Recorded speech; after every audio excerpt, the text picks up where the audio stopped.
Yes. Mr. Jobs, you're a bright and influential man. Here it comes. It's sad and clear that on several counts you've discussed, you don't know what you're talking about. I would like, for example, for you to express in clear terms how, say, Java, in any of its incarnations, addresses the ideas embodied in OpenDoc. And when you're finished with that, perhaps you could tell us what you personally have been doing for the last 7 years.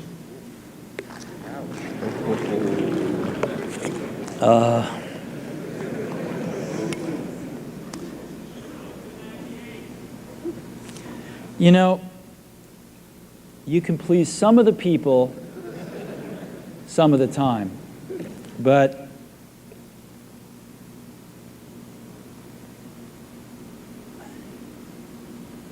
one of the hardest things when you're trying to affect change is that people like this gentleman are right in some areas.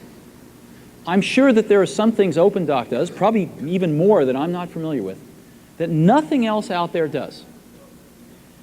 And I'm sure that you can make some demos, maybe a small commercial app that demonstrates those things.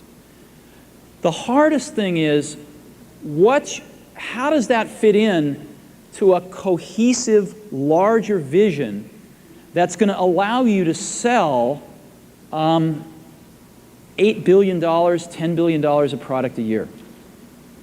And one of the things I've always found is that you've got to start with the customer experience and work backwards to the technology. You can't start with the technology and try to figure out where you're going to try to sell it. And I've made this mistake probably more than anybody else in this room. And I've got the scar tissue to prove it. And I know that it's the case. And as we have tried to come up with a strategy and a vision for Apple, it started with what incredible benefits can we give to the customer? Where can we take the customer? Not starting with, let's sit down with the engineers and figure out what awesome technology we have, and then how are we going to market that? And I think that's the right path to take. I remember with the laser writer, we built the world's first small laser printer, as you know, and there was awesome technology in that box. We had the first Canon cheap laser printing engine in the world, in the United States here at Apple. We had a very wonderful printer controller that we designed. We had Adobe's PostScript software in there. We had AppleTalk in there. Just awesome technology in the box. And I remember seeing the first printout come out of it and just picking it up and looking at it and thinking, you know, we can sell this. Because you don't have to know anything about what's in that box. All we have to do is hold this up and go, do you want this? And if you can remember back to 1984, before laser printers, it was pretty startling to see that. People went, whoa, yes. And that's where Apple's got to get back to. And you know, I'm sorry that OpenDoc's a casualty along the way, and I readily admit there are many things in life that I don't have the faintest idea what I'm talking about.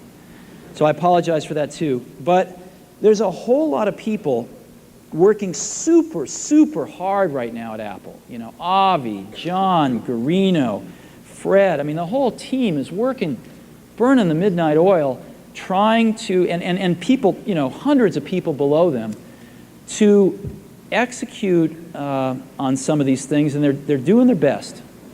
And I think that what we need to do, and some mistakes will be made, by the way. Some mistakes will be made along the way.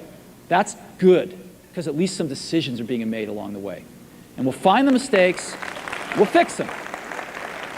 And I think what we need to do is support that team going through this very important stage as they work their butts off. They're all getting calls, being offered 3 times as much money to go do this, do that, the valley's hot, and none of them are leaving. And I think we need to support them and see them through this and write some damn good applications to support Apple out in the market. That's my own point of view. Mistakes will be made. Some people will be pissed off. Some people will not know what they're talking about. But I think it is so much better than where things were not very long ago. And I think we're going to get there.